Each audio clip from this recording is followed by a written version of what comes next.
अस्सलाम वालेकुम, मैं हूं हमजा वसीम पीएसएक्स एनालिसिस से। अगर आज मार्केट को देखते हैं तो आज की मार्केट के अंदर 1047 पॉइंट की गिरावट देखने को मिली। 71,695 के पास मार्केट आकर बंद रही। तो ओवरऑल एक हेल्दी करेक्शन रही मार्केट के अंदर। मार्केट खुली तो मुस्बत थी, एक हाई भी लगाया 73,300 का, मगर अनफॉर्चुनेटली इसको मतलब मार्केट नहीं उसको सस्टेन कर पाई और 73 तो तोड़ा ही, फिर 72 भी तोड़ा और 71,695 के पास आकर क्लोजिंग रही मार्केट की। अब सबसे पहले अगर डिस्कस कर लेते हैं मॉनेटरी पॉलिसी, तो अनचेंज रही, इंटरेस्ट रेट अनचेंज है। जैसा कि काफ़ी आर्टिकल्स भी आ रहे थे इसके हवाले से कि चांसेस है कि इस बार अनचेंज रहेगी। ऑल तो इन्फ्लेशन इतनी गिर रही है, लेकिन इंटरेस्ट रेट हम देख रहे हैं कि उसको नहीं गिराया जा रहा। एनीवेज होप तो यही करते हैं कि जल्द से जल्द इंटरेस्ट रेट गिराए जाएंगे। एक वजह ये भी बताई जा रही थी कि आईएमएफ प्रोग्राम में भी जाना है, तो एक बार वो चले जाए फिर होता है। तो बहरहाल ये देखना है कि कब गिरते हैं इंटरेस्ट रेट।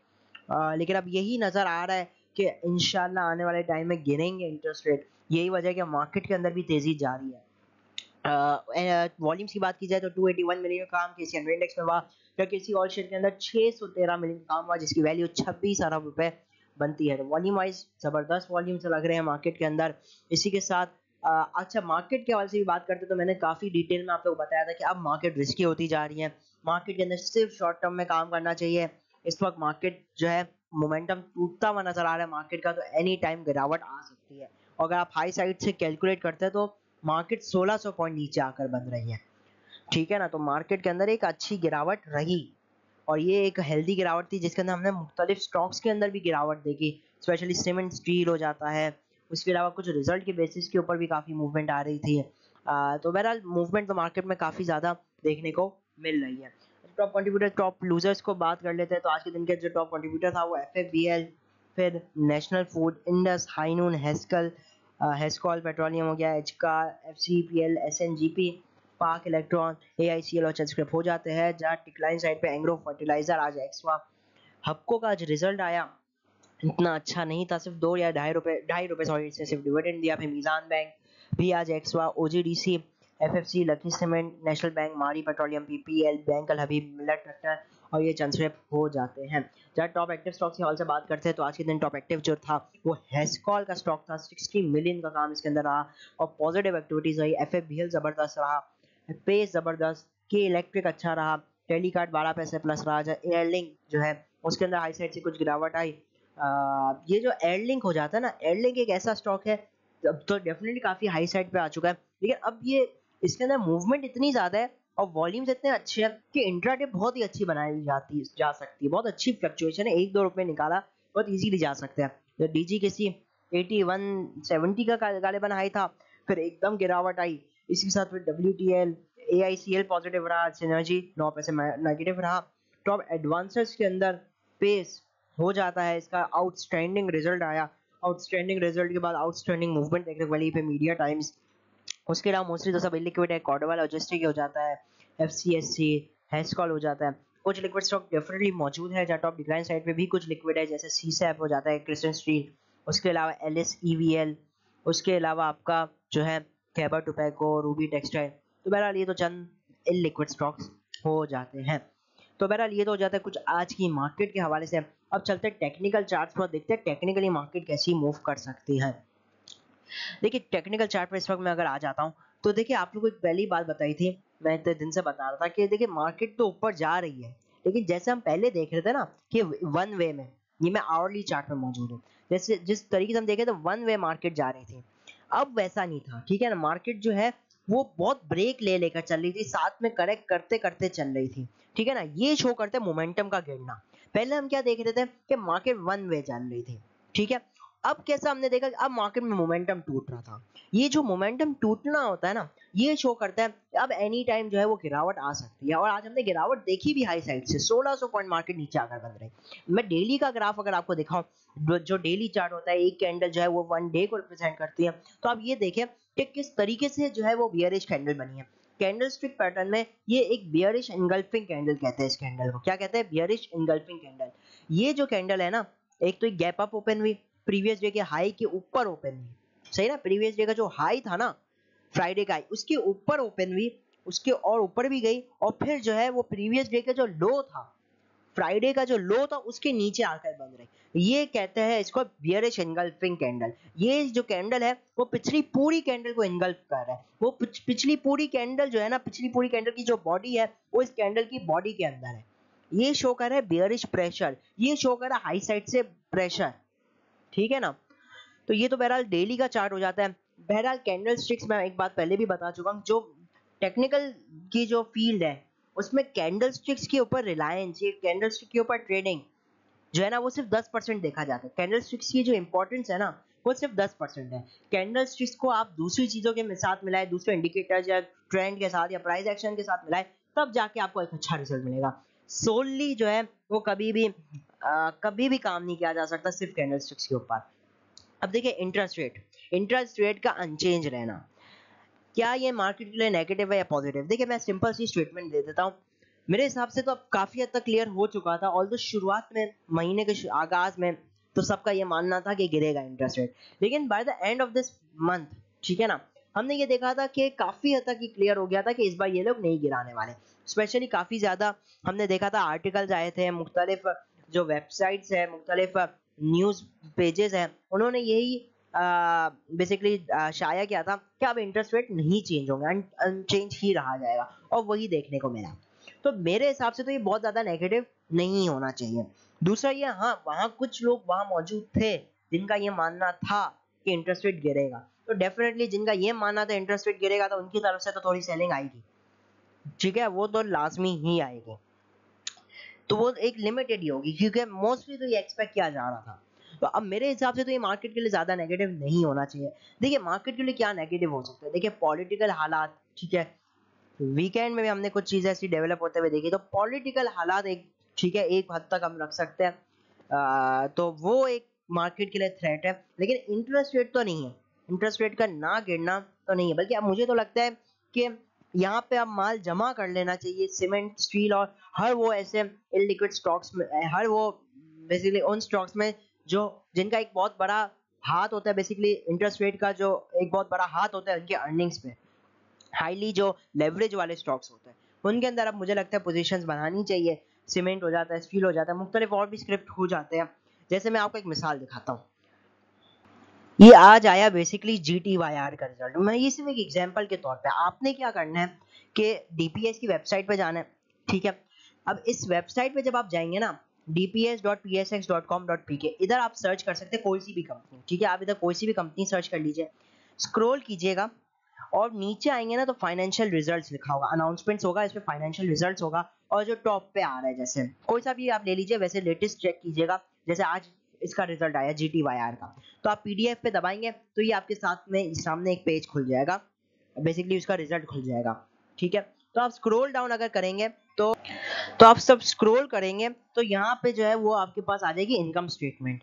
अब इनकम स्टेटमेंट में एक तो 9 मंथ्स का आ रहा है और क्वार्टर एंडेड का आ रहा है। सबसे पहले तो हम देख लेते हैं, मिसाल के तौर पर GTYR है तो इसकी सेल्स के अंदर जबरदस्त इजाफा हुआ, ठीक है, ग्रॉस प्रॉफिट भी अच्छा है, तो ओवरऑल जो प्रॉफिट फ्रॉम ऑपरेशंस आया, अच्छा ये रुपीज इन थाउजेंड्स, आप चाहे तो इसको इग्नोर कर सकते हैं, बेसिकली ये 5, अगर 5 मिलियन है तो समझ लीजिए ये 5 बिलियन है, अगर इसमें 3 जीरो आगे लगा देंगे तो ये हो जाएगा 5 बिलियन की सेल। अच्छा मेन जो चीज हमें देखनी है ना वो देखनी है फाइनेंस कॉस्ट। वो क्या है? Finance cost.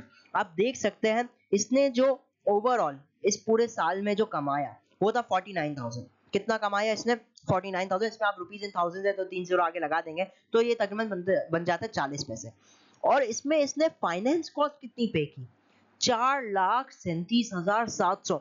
मतलब आप देख रहे हैं ये कितना हाईली लेवरेज है इसके ऊपर, मतलब इंटरेस्ट रेट का एक बहुत ज्यादा इंपैक्ट पड़ता है। तकरीबन अगर आप इसको कैलकुलेट करते हैं तो ये गालिबन ₹3.5 तो तकरीबन ये इंटरेस्ट ₹3.5 पर शेयर, ये खाली जो है वो इंटरेस्ट पे कर रहा है, फाइनेंस की कॉस्ट है इसकी, जो लोन्स लिए हुए इसकी जो ऊपर जो इंटरेस्ट लगता है उसकी कॉस्ट खाली ये है ₹3.5, वो भी क्वार्टरली।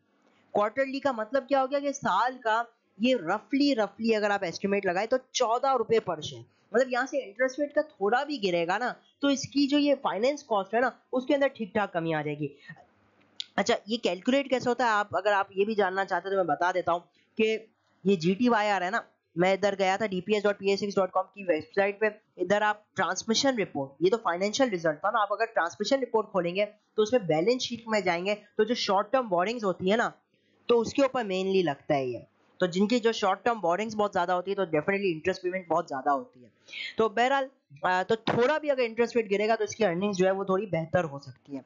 तो बावजूद, मकसद ये कहने का कि बावजूद ऐसी बुरी अर्निंग्स के बावजूद, मतलब इतने हाई इंटरेस्ट रेट के, ये स्टिल मैनेज किया इसने प्रॉफिट में आने का। ठीक है, इसने स्टिल प्रॉफिट शो किया 40 पैसे का, और 3 क्वार्टर में 1 रुपए 65 पैसे का प्रॉफिट शो किया। और ये कंपनी का भी अगर आप स्पेशली पास देखेंगे, मैंने यहाँ खोला हुआ है चार्ट, तो इसका एक वक्त में रेट 300 रुपए भी था, फिर इससे बोनसेस और भी दिए। और बल्कि 2021 में भी अगर आप देखेंगे तो 2021 की जो तेजी हुई थी, मार्केट 48,900 तक गाले बन गई थी, तो उसमें इसका रेट था 98 रुपीज 50 पैसा। तो ये कंपनी की ओवरऑल पे आउट हिस्ट्री भी अच्छी है, मतलब अगर कंपनी प्रॉफिट करती है तो वो बांटती भी है। जैसे हमने 2022 में भी इसे 3 रुपए दिया था, फिर इसके बाद 2023 में तो इससे थोड़े लॉसेस किए, उसकी वजह से इसलिए डिविडेंड नहीं दे पाए। वरना हमने इस कंपनी का एक अच्छा ट्रैक रिकॉर्ड देखा है कि जब ये थोड़ा प्रॉफिट अच्छा करती है तो ये डिविडेंड भी देती है, क्योंकि उससे पहले भी आप देखेंगे तो भाई कोविड वाला ईयर था इसलिए उसने नहीं दिया था, वरना उससे पहले की अगर आप हिस्ट्री देखेंगे तो ये डिविडेंड बोनसेस देती रहती है, 6 रुपए 15 रुपए। तो बहरहाल एक अच्छा एक डिविडेंड हिस्ट्री है इस कंपनी की भी।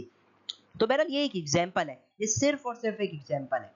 ठीक है, अब इसी तरीके से चले मैं आपको एक और रिजल्ट भी डिस्कस कर ही लेता हूँ, काफी लोगों का उसके ऊपर होगा, निशात मिल्स का रिजल्ट।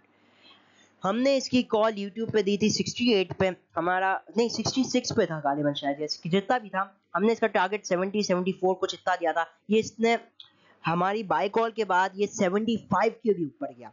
ऐसी परफेक्ट कॉल थी किसकी, निशात मिल्स की। एनीवे इसका आज हम रिजल्ट देख रहे थे, आज इसके अंदर एक जबरदस्त गिरावट आई, उसकी वजह क्या थी, इसका रिजल्ट जो है वो अच्छा नहीं आया, इसको भी हम एक नजर दोहरा लेते हैं। Financial result for the third quarter ended को हम व्यू कर लेते हैं। सॉरी, व्यू नहीं करना, पीडीएफ पे जाना है, ठीक है ना, व्यू करेंगे तो आगे पूरा डिटेल नहीं आएगा। जब हम पीडीएफ पे जाएंगे तो आप ये देख सकते हैं जो इसका अनकंसोलिडेटेड रिजल्ट है उसमें इसने किया है लॉस, लेकिन अनकंसोलिडेटेड मैटर नहीं करता, जो मैटर करता है वो है कंसोलिडेटेड रिजल्ट। देखिए, अनकंसोलिडेटेड और कंसोलिडेटेड का मैं फर्क बता देता हूँ। अनकंसोलिडेटेड का मतलब सिर्फ निशात मिल्स, ठीक है, अभी आपको एक एग्जांपल बताता हूँ मैं इसकी। और कंसोलिडेटेड का मतलब निशात मिल्स प्लस जो इसकी सब्सिडरीज है उन सब का प्रॉफिट मिला के जो कंपनी का रियल प्रॉफिट होता है वो होता है कंसोलिडेटेड प्रॉफिट। इसमें बेसिकली कंपनी की जितनी सब्सिडरीज है, जितनी भी आपकी कंपनी की सब्सिडरी कंपनीज है, उस सब का प्रॉफिट लॉस मिला के, ठीक है, जिस जिस कंपनी में निशात मिल की ओनरशिप है उसका प्रॉफिट लॉस मिला के, तो ये मेन मैटर किया जाता है। तो अगर आप ये देखेंगे तो इसने 3 रुपए 64 पैसे कमाया, बावजूद लास्ट ईयर इसने 11 रुपीज पर शेयर कमाया था, इस बार इसने 3 रुपए 64 पैसे कमाया, तो थोड़ा गिरावट है। और इवन अगर आप देखते हैं 9 मंथ्स की भी, तो 9 मंथ्स में भी उसने 17 रुपए 36 पैसे कमाया, जहाँ last year same quarter same period में इसने 32 रुपए कमाया था। तो नो डाउट थोड़ा फॉल तो है, लेकिन अगर हम ब्रेकआउट करें तो टॉप लाइन के अंदर एक अच्छा खासा इजाफा हुआ है, इवन ग्रॉस प्रॉफिट तक भी एक अच्छा खासा इजाफा है। लेकिन अगर आप यहाँ देखेंगे ना तो जो फाइनेंस कॉस्ट है वो असल मेन बढ़ गई है। फाइनेंस कॉस्ट जो है आप देख सकते हैं इधर 3 मिलियन है, ये रुपीज इन थाउजेंड है, तो मतलब ये 3 अरब रुपए सिर्फ सूद की अदायगी में दे रहा है। 3 अरब रुपए, वो भी क्वार्टरली, 3 महीने के, मतलब हर महीने का 1 अरब रुपए, साल का तकरीबन 12 अरब रुपए ये सिर्फ और सिर्फ सूद की अदायगी में दे रहा है। ठीक है ना, आप देख लीजिए कि इसका जो मेन रिजल्ट आया कंपनी का वो कितना है, 2 अरब रुपए, ठीक है ना, और उसमें से 3 अरब तो ये वो कर रहा है, मतलब अगर ये इसकी इंटरेस्ट रेट यहाँ से गिरता है तो इसकी अर्निंग्स कितनी ज्यादा बढ़ जाएगी, ठीक है ना। इसी तरीके से आप देख लीजिए इसने 9 महीनों में 8 अरब रुपए कमाया, और तकरीबन 8.5 अरब या 8.95 अरब रुपए के करीब तो इसने खाली सूद की अदायगी की। मतलब यहाँ से अगर इंटरेस्ट रेट गिरता है तो इसके अंदर आप एक अंदाजा लगा सकते हैं कि इसकी अर्निंग्स में कैसा बूम आएगा। मकसद ये कहने का कि बावजूद 22% का इंटरेस्ट रेट, 22% का इंटरेस्ट रेट ऐसा इंटरेस्ट रेट है कि बहुत ही कम इंडस्ट्रीज कमा सकती है, बहुत ही कम इंडस्ट्रीज। इतने बुरे इंटरेस्ट रेट में भी ये 3 महीने में से 17 रुपए कमा लिया। 17 रुपए साल का, मान लीजिए हो सकता है आखिरी क्वार्टर में अच्छा कमा ले, नहीं तो यार 20 रुपए भी कमा लेता है तो क्या बुरा हुआ, वो भी ऐसे बुरे हालात में। और ये तो पे आउट वाली कंपनी है। मैं अगर आपको इसका चार्ट दिखाऊं निशात मिल्स का, तो निशात मिल्स का अगर आप चार्ट देखेंगे तो निशात मिल्स जो है इसका एक वक्त में रेट था 180 रुपए, 2017 में। हालांकि उसकी अर्निंग क्या थी, फुल ईयर की इसकी अर्निंग आई थी 2017 में 17.5 रुपए, जो आज इसकी 3 महीने की आई ना, और इसने पूरे साल में कमाया था 2017 में। और उस वक्त इसका रेट क्या था, 150 200 रुपए, 150 पौने 200 ये रेट था। और आज वो जो 3 महीने में कमा रहा है, उसके बावजूद इसका जो रेट है वो कितना नीचे है। ठीक है ना, मकसद ये कहने का। और ये तो हर साल पे आउट करते हैं। इसका एक बहुत अच्छा एक ये है कि हर साल ये है, आप देखेंगे ना, लास्ट ईयर से 5 रुपए दिया, उससे लास्ट ईयर उससे दिया 4 रुपए, उससे लास्ट ईयर 4 रुपए, उससे लास्ट ईयर 4 रुपए, उससे लास्ट ईयर जो है 4 रुपए, उससे लास्ट ईयर पौने 5 रुपए, उससे लास्ट ईयर आपको दिखेगा 5 रुपए, फिर उसके बाद 4.5 रुपए। तो ये एक बहुत अच्छा साल का ये समझ लीजिए एवरेज 4 से 5 रुपए ये डिविडेंड भी दे देता है। कि बहरहाल अब जो इसका डिविडेंड आएगा मंथ वाइज अगर मैं बात करूं तो अभी थोड़ा टाइम है, सितंबर में आएगा, तो खैर अभी तो बहुत टाइम है। लेकिन मकसद ये कहने का कि इंटरेस्ट रेट से इनको कितना बड़ा फर्क पड़ेगा। टॉप लाइन जबरदस्त तरीके से बढ़ चुकी है। टॉप लाइन तो देखिए आप इसकी 43 बिलियन रुपीस का तो खाली क्वार्टरली सेल्स है इसकी। 9 महीने की सेल 120 अरब रुपए, कितनी ज्यादा तो इनकी खाली टर्नओवर है। तो ये खाली मैं आपको मकसद बता रहा हूँ कि किस तरीके से आपने स्टॉक्स पिक करने। मसला नहीं है, हो सकता है कोई कंपनी यहाँ पे आज लॉस कर रही होगी, लेकिन आपने ये देखना कि अब इन्फ्लेशन नीचे आ रही है, हमारी उम्मीदें हैं कि इंटरेस्ट रेट भी आगे आने वाले टाइम में या इसी साल में जो है वो गिरेंगे। तो कौन से स्टॉक ज्यादा फायदेमंद होंगे, जिनका फाइनेंस कॉस्ट काफी ज्यादा है। बहरहाल ये तो वीडियो काफी लंबी और मैं तो कुछ इन्फॉर्मेटिव लाना चाह रहा था, तो ये मैंने बोला कि चल रिजल्ट को मैं डिस्कस कर लेता हूँ, जैसे निशात मिल था। तो मेरे हिसाब से तो ये बहुत कोई बुरा रिजल्ट नहीं है, इसको डिप्स पे देखा जा सकता है। ठीक है ना, क्योंकि आपको क्या लगता है कि लोगों को नहीं पता था ऐसा रिजल्ट आएगा इसका। जो बिग प्लेयर्स होते हैं उन सबको तो पता था, उसके बावजूद लेकर गए। अब ये जो है ना ऐसे रिजल्ट आया ना, अब वो लोग यहाँ पे जमा करेंगे, तो इसको जमा कर सकते हैं डिप्स साइड पे। तो ये सिर्फ एग्जांपल्स है, ठीक है। ये आपने फिर जो है इसी तरीके से मैंने आपको तरीका बता दिया कैसे जो है वो स्टॉक्स को आइडेंटिफाई करना है।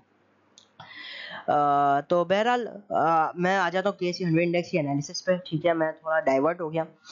इस वक्त अगर बात की जाए तो मार्केट का जो इंपॉर्टेंट सपोर्ट और रेजिस्टेंस लेवल है उसको हम डिस्कस कर लेते हैं। एक तो मार्केट ने एक बहुत मार्केट का जो ये तेजी का जो एक ट्रेंड था, डेफिनेटली आज 1000 पॉइंट की मंदी ने जो है वो उसको तोड़ दिया है। 1000 पॉइंट की मंदी ने ये तेजी के ट्रेंड के अंदर एक पॉज ले आया है मार्केट में। और अब जो इंपॉर्टेंट लेवल है मार्केट का, ये बनता है 71,350 के लेवल। ये लेवल आप लोगों को पता है कितना ही इंपॉर्टेंट लेवल है। इस लेवल के ऊपर, इस लेवल से मार्केट ने बार बार सपोर्ट लिया। तो मेरी उम्मीद है कि कल इस लेवल से सपोर्ट ले सकती है। उम्मीद तो मैं ये करता हूँ कि इस लेवल तक आने की नौबत ही ना पड़े, लेकिन इस लेवल पे आती है तो इस लेवल से मार्केट बहुत अच्छे सपोर्ट ले सकती है। अलबत्ता इसको भी तोड़ती है, फिर ये मार्केट के लिए मजीद नेगेटिव होगा। और फिर जो मार्केट का अगला लेवल आएगा वो 71,050 का लेवल होगा। उसके बाद जो अगला लेवल होगा 70,700 से 800 का लेवल। और फिर जो होगा वो होगा 70,300 का लेवल। ठीक है, तो ये मार्केट के लिए डाउन साइड के लिए लेवल्स है।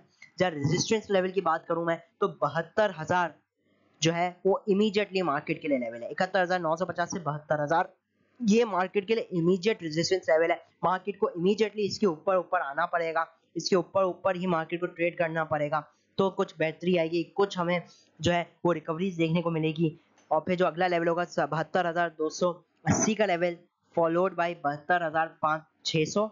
ठीक है, और फिर आपका आ जाएगा 72,850 का लेवल। तो ये लेवल रहेंगे मार्केट के लिए, इन लेवल के साथ काम कर सकते हैं। स्ट्रेटेजी बता दूं, कल डिप साइड पे मार्केट में देखा जा सकता है, इंट्राडे एक्टिविटीज जो है वो देखी जा सकती है, क्योंकि हमने चंद सेलेक्टिव स्क्रिप्ट्स में ही गिरावट देखी।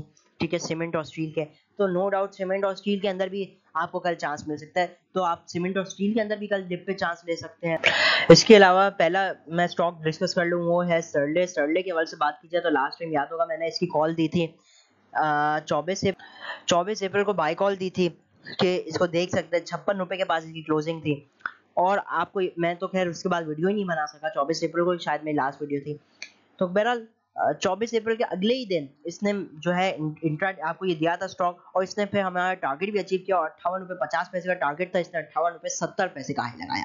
तो ये एक जबरदस्त हमारी कॉल थी, परफेक्टली आइडेंटिफाई किया था इस कॉल को हमने और आपके सामने पेश किया था। अभी इस वक्त बात की जाए तो सरले ने एक रेंज बना ली है मेरे हिसाब से, और ये रेंज बनती ही मोटी मोटी मैं बात कर लूँ तो 56 से 58 तक है। मोटा मोटा मैं बात कर रहा हूँ, ठीक है। वैसे तो 58 रुपए 20-30 पैसे हो जाते हैं, इसी तरीके से ये कभी कभी 55 रुपए 80 पैसे भी चला जाता है। तो ये 56 से 58 की रेंज बन चुकी है। तो नीचे इसको डिप साइड पे देखा जा सकता है। 55.5 का स्टॉप लॉस लगाकर टारगेट 57, 57.5 और 58, 50-50 पैसे के फर्क से ले सकते हैं या 1-1% के उससे इसमें काम किया जा सकता है। तो शॉर्ट टर्म के लिए ये मैक्सिमम ये 1 या 2 या 3 दिन के लिए ट्रेड चलेगी। मसला नहीं है, जब तक आपका स्टॉप लॉस या टारगेट जब तक हिट ना हो पहले एग्जिट मत कीजिएगा। लेकिन कुछ मतलब जो भी हो, अगर स्टॉप लॉस हिट हो तो ले लीजिएगा, ठीक है। वैसे बहुत कम चांसेस है, तो मैं वैसे ही बता रहा हूँ। बाज़ औक़ात हम स्टॉप लॉस तो बताते हैं, फिर लोग लगाते नहीं, और फिर जब वो गिर जाता है तो फिर वो लोग बोलते हैं। तो मकसद ही ये होता है स्टॉप लॉस का कि अपने लॉस को स्टॉप किया जाए। अच्छा, ट्रीट के हवाले से सवाल हो रहा था। देखिए, ट्रीट एक ऐसा आइटम है, मैं पहले भी बताता हुआ आया हूँ कि ट्रीट एक तो ये 1-2 दिन के लिए गेम चलती है इसके अंदर, ठीक है। फिल वक्त की मैं हालात की बात बता रहा हूँ। ये इसको आप 16.5 के नीचे जमा करें, स्पेशली 16.20, 16 रुपए, 15 रुपए 80 पैसे, 16.5 के नीचे नीचे थोड़ा थोड़ा जमा करें और इसको लेकर रखें। ये स्विंग के लिए आइटम है। जब इसकी बारी आती है, बिकता 17 रुपए के ऊपर है, 17, 17.5, 18 यूं करके बेचा जा सकता है। तो इसके अंदर यूं ही काम करना चाहिए ट्रीट के अंदर। जब तक ये यूं चल रहे, जब तक यूं ही काम करें। 16.5 के नीचे जमा करें, 17 रुपए के ऊपर थोड़ा थोड़ा ऑफलोड करें। 16.5 के नीचे थोड़ा थोड़ा जमा करें, 17 रुपए के ऊपर थोड़ा थोड़ा ऑफलोड करें। यही तरीका कार होना चाहिए इसमें काम करने का। तो बहरहाल ये तो मैंने चंद चीज़ें आपके साथ डिस्कस कर ली। वीडियो काफ़ी लंबी हो रही है, इसलिए मैं भी इजाज़त चाहता हूँ। फिलहाल मार्केट का चंद रिजल्ट्स का वेट कर रही है। टॉमसीएल का रिजल्ट का वेट कर रही है। टॉमसीएल के रिजल्ट के ऊपर बहुत ज़्यादा स्पेकुलेशन हो रही है। उसके अलावा आपका पीएबीसी का रिजल्ट आने वाला है, उसके ऊपर भी मार्केट की बड़ी नज़रें हैं। उसके साथ जो है मुख्तलिफ रिजल्ट्स जो सीज़न है वो ऑन है, काफ़ी कल भी रिजल्ट्स है, तो उसी के ऊपर ही स्पेकुलेशन हो रही है। तो बड़े एहतियात से काम कीजिएगा। मार्केट की स्ट्रेटेजी भी बता दी, स्टॉक सिलेक्शन भी बता दिया कि स्पेशली अगर आप आगे 6 महीने के व्यू से ले रहे हैं, ठीक है ना, और आपको लगता है कि आगे 6 महीने में इंटरेस्ट रेट गिरेगा तो किन स्टॉक्स को बेनिफिट होगा, वो मैंने बता दिया आपके सामने कि जिनकी फाइनेंस कॉस्ट काफ़ी हाई है। उसके अंदर एचटीएल भी आ जाता है, निशात मेल हो जाता है, सीमेंट के दीगर स्क्रैप, स्टील के दीगर स्क्रैप हो जाते हैं, तो ये सब उनमें शुमाल है। तो बहरहाल इसके साथ मैं भी ज़्यादा चाहता हूँ, वीडियो अच्छी लगी तो लाजमी लाइक और चैनल को जरूर सब्सक्राइब कीजिएगा। मैं हमजा वसीम, PSX एनालिसिस से।